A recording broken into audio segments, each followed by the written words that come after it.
حضرت عیسیٰ علیہ السلام گزر رہے تھے تو ایک شخص نا زمین پہ پڑا ہے، اس کی دونوں ٹانگیں کٹی ہوئی ہیں، دونوں ہاتھ بھی کٹے ہوئے ہیں اور آنکھیں بھی کوئی نہیں، اندھا ہے، سنتا ہے، بولتا ہے، لیکن یہ تین اعضاء اس کے جسم کے موجود نہیں۔ جناب عیسیٰ علیہ السلام نے دیکھا لوگ کھڑے ہیں تو آپ بھی وہاں تشریف لے گئے، تو وہ بندہ کچھ بول رہا تھا، اور بول کیا رہا تھا؟ کہہ رہا تھا یا اللہ تیرا شکر ہے، یا اللہ تیرا شکر ہے، یا اللہ تیرا شکر ہے، دکھ قبول محمد بخشا راضی رہن پیارے، تیرا شکر ہے، تیرا شکر ہے، تیرا شکر ہے۔ تو حضرت عیسیٰ علیہ السلام نے لوگوں کو سمجھانے کے لیے اس سے پوچھا، اللہ کے نبی تو جانتے ہیں نا لوگوں کو سمجھ آ جائے، فرمانے لگے نہ تیری آنکھیں ہیں، نہ تیرے ہاتھ ہیں، نہ تیرے پیر ہیں، تو شکر؟ کہنے لگا حضور کوئی شے نہیں، پر اللہ کا احسان ہے نا میرے سینے میں ایمان موجود ہے۔ بہت سارے لوگ ہیں جن کے پاس جیبیں بھری ہوئی ہیں، دولتیں سجی ہوئی ہیں، لاؤ لشکر بڑے وسیع ہیں، ہر شے ہے، پر مالک بے نیاز ہے نا، سارا کچھ دیتا ہے، اپنے گھر آنے کی توفیق نہیں دیتا، ہر چیز دے دیتا ہے لیکن محبوب پاک کے ذکر کی توفیق نہیں دیتا، ہر شے سے نواز دیا، روک دیا، لو مال لے لو، دولت لے لو، ہر شے لے لو، مسجد نہیں آتے وہ لوگ۔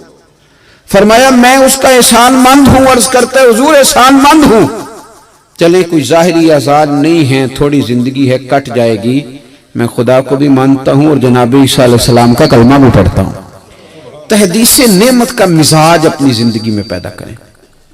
میں ایک بڑے عرصے سے ایک بات نوٹ کر رہا ہوں، لوگ کہتے ہیں ٹینشن ہے مجھے، تو ان سے اگر پوچھا جائے تو کوئی ایک پریشانی ہوتی ہے زندگی میں، اگر 100 ضروریات ہیں نا تو وہ جب ٹینشن کا ذکر کر رہے ہوتے ہیں تو ان میں سے ایک نہیں ہوتی ان کے پاس، صرف ساری چیزیں ہیں، بچے بھی ہیں، گھر بھی ہے، صحت بھی ہے، تندرستی، صرف پیسے کوئی نہیں، کہتے میں ٹینشن میں، اور وہ ہر چیز داؤ پہ لگی ہوئی ہے، بچوں کو وقت نہیں دے رہے، ماں باپ انتظار میں ہیں، احباب منتظر ہیں، محفلیں سنی ہو گئیں، رنگ بدل گیا، اور وہ جو ایک میری ٹینشن ہے، بھی آپ نے ایک ٹینشن کے عوض ہر چیز داؤ پہ لگا دی،